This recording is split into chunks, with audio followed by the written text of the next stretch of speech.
Hi there BookTube, it's Eleanor here and it's time for another haul.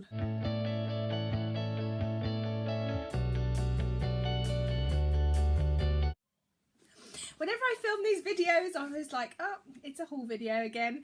And I know I do a lot of hauls, but I just own a lot of books and I get a lot of books and I read a lot of books. So you know the deal. Anyway, so I've been sent quite a few books in the past week or so and I've picked up a couple. I've been quite good. So the first one, which I'm really excited about that I was sent, is Caryville, which is by Stephanie Garber. And I didn't know an awful lot about this. It came like a mysterious postcard came, and then a few days later this beautiful book came. It comes out in January the 26th of 2017, so we've still got quite a while to wait. But it sounds really, really good. It says, Scarlet Dragna has never left the tiny isle of Trista, pining from afar for the wonder of Caryville, a once-a-year 5-day performance where the audience participates in the show. Caryville is magic, mystery, adventure, and for Scarlet and her beloved sister Tella, it represents freedom and an escape from their ruthless, abusive father.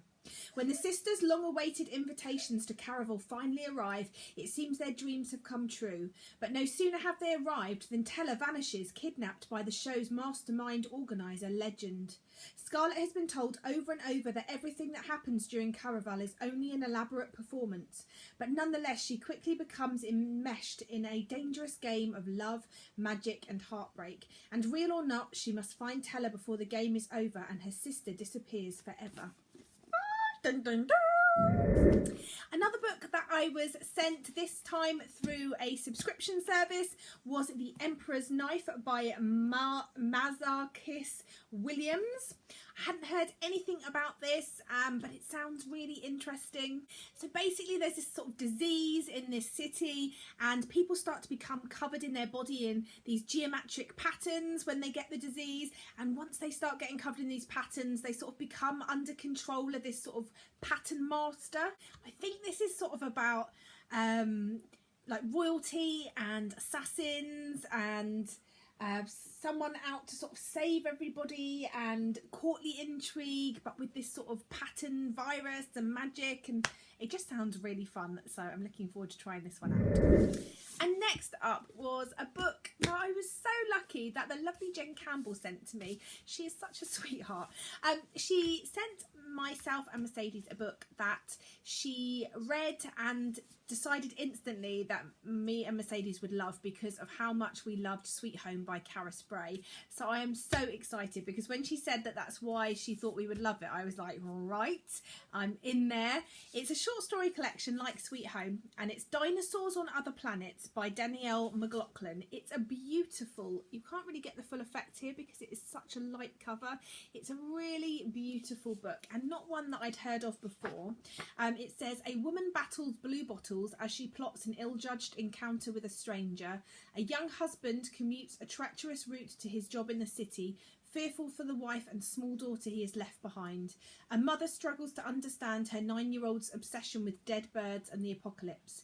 In Danielle McLaughlin's stories, the world is both beautiful and alien. Men and women negotiate their surroundings as a tourist might navigate a distant country, watchfully with a mixture of wonder and apprehension. Here are characters living lives in translation, ever at the mercy of distortions and misunderstandings, striving to make sense both of the spaces they inhabit and of the people they share them with. So Jen's really good at recommending books, and yeah, she was such a sweetheart to send this to me, so thank you, Jen, and I can't wait to get stuck in and read it. In fact, by the time you see this, I probably will have already read it, so you know, you probably already know what it's about. And then the next 3 books are ones that I picked up for myself. The first is called Run by Cody Keplinger. You may recognise that name because Cody Keplinger wrote The Duff, which I really enjoyed the book and the film last year, and it's a YA, she's a YA contemporary writer, and this one just sounded really fun. It's about a girl who has a deadbeat dad and an alcoholic mother, and you know, they're the family that have got this sort of reputation in town. And then you've got another girl who is massively overprotected, wrapped in cotton wool, never stayed out late. Her parents are really protective of her, and she is legally blind, and the two become friends. But one night, Bo, who is the girl who has a troubled family life, shows up at her friend Agnes, who is the legally blind girl's house, and she's running away from something. There's police sirens. We don't quite know what's going on, and Agnes has to make a decision on whether she is going to run with her and help her friend. And I just think this sounds like a really interesting YA contemporary about difficult choices. Next, I picked up a book that was really hyped up, and I had pre-ordered it, and then I've been slowly trickling hearing various things on it, but I pre-ordered it, so it arrived recently. And that is Smoke by Dan Valletta. Everyone was saying this is sort of like Harry Potter-ish. I hate it when people compare things, especially with Harry Potter, because I think it sets an unfair expectation. I think it's unfair on the book because nothing is ever going to be Harry Potter. Harry Potter is a thing within itself that has just taken flight and become its own entity. And there's certain series that I just think, there's Harry Potter, there's the Hunger Games, Twilight maybe, but there's just certain books that I just don't think you should say, oh, it's the next this, or because invariably you get disappointed. However, I haven't read it yet. I'm going to pretend that I never heard that someone said it was like Harry Potter. Go in it with fresh eyes, and it just sounds really interesting. It's set in a private boarding school in Oxford, so it's set in the UK, which instantly attracts me to it. It said children are born carrying the seeds of evil, and the ruling elite have learned to control their desires and contain their sins. So I'm not sure. I think I've got a feeling that smoke comes out of you when you're being sinful or something sinful is happening. So I don't know, I'm looking forward to giving this a go and seeing what I think, and yeah, I'll let you know soon. And then the final one is a very, very risky book for me. I didn't want to pick it up because if you've watched this channel, you know that I don't think I ever really read poetry.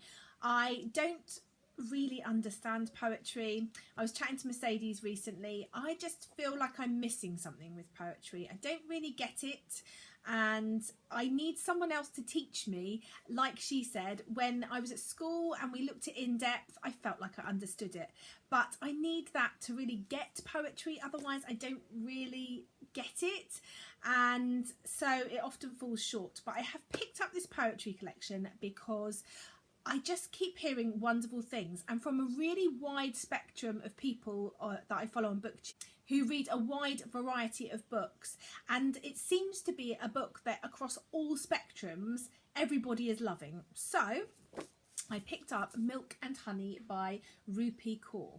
It looks interesting. There's really nice artwork going through. The poems are short and very interesting looking, and I don't know if this is particularly just exploring a theme. It says on the back, this is the journey of surviving through poetry. This is the blood, sweat, tears of 21 years. This is my heart in your hands. This is the hurting, the loving, the breaking, the healing. Now I've got a feeling that someone said this is split into 3 sections. Yeah, oh, 4 sections. The hurting, the loving, the breaking and the healing. So I've heard it's very moving, and yeah, hopefully this will be a poetry collection for me and that I will love it as much as everyone else does. Otherwise, I'm going to give up with poetry because I just don't seem to be able to do it.